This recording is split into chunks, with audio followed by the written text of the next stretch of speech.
There were schools in 1950s America dedicated entirely to teaching women how to walk into a room, how to sit in a chair, how to hold a cup, how to speak, how to listen, how to make a stranger feel immediately at ease. They were called charm schools or finishing schools or deportment classes, and by most modern accounts, they have been consigned to the category of quaint relics, emblems of an era when women were trained for performance rather than empowerment. That framing is too simple, and it misses something genuinely worth recovering. The charm school tradition in post-war America was not a single institution.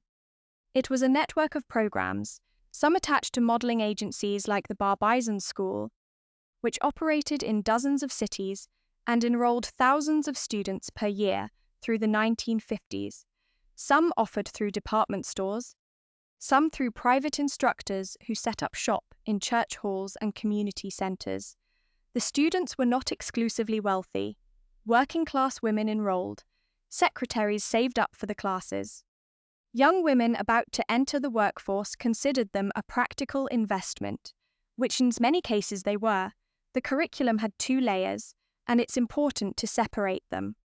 The surface layer was physical: posture, gait, gesture, grooming, the mechanics of presenting yourself in a way that read as confident and composed. The deeper layer was social intelligence: how to make conversation, how to listen with genuine attention, how to put other people at ease in the full range of situations that adult life produced. Both layers were taught as skills, which is to say they were treated as learnable, not as fixed qualities of character that you either had or didn't. The posture instruction is where most people start when they think about charm school, usually with a slight eye roll at the image of women balancing books on their heads. The book exercise was real and it worked, but it was a teaching tool rather than the point. The point was that the way a person holds their body communicates before they speak. A woman who entered a room with her shoulders forward and her eyes down was broadcasting uncertainty before she'd said a word. The postural training was not about vanity, it was about presence. Contemporary research in social psychology, particularly work by Amy Cuddy at Harvard and others on embodied cognition, has essentially confirmed that the charm school instructors of 1952 were right about the relationship between posture and confidence. They just didn't have the neuroscience vocabulary to explain it. The conversation curriculum is where the real depth was. Students were taught the difference between talking and communicating. They practiced making direct eye contact without staring, a specific skill that many people never consciously develop. They were taught to ask questions that invited real answers rather than yes or no, and then to actually listen to those answers rather than preparing their next comment. They practiced entering conversations midstream at social gatherings, joining groups gracefully without disrupting the flow. They learned to redirect conversations that were becoming uncomfortable, to introduce new topics without obvious transitions, to disagree with someone in a way that preserved their dignity. This is not trivial. The ability to make another person feel genuinely heard in a conversation is among the most practically valuable social skills a human being can have, and it is vanishingly rare. The charm school instructors of the 1950s drilled it specifically and deliberately in a way that most modern social environments, including schools, almost never do. The poise element deserves a moment.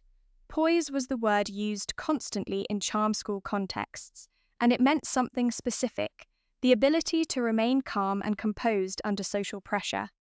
Not to suppress emotion, but to not be visibly destabilized by discomfort, criticism, awkwardness, or the unexpected. A woman with poise could spill something at a dinner party and recover without making it a moment.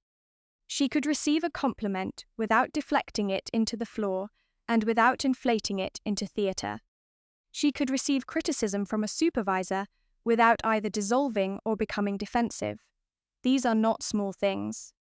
These are the daily requirements of functional adult life, and the charm schools treated them as trainable capacities. The question of whether this curriculum was also serving to constrain women is legitimate and worth engaging honestly. Some of it was.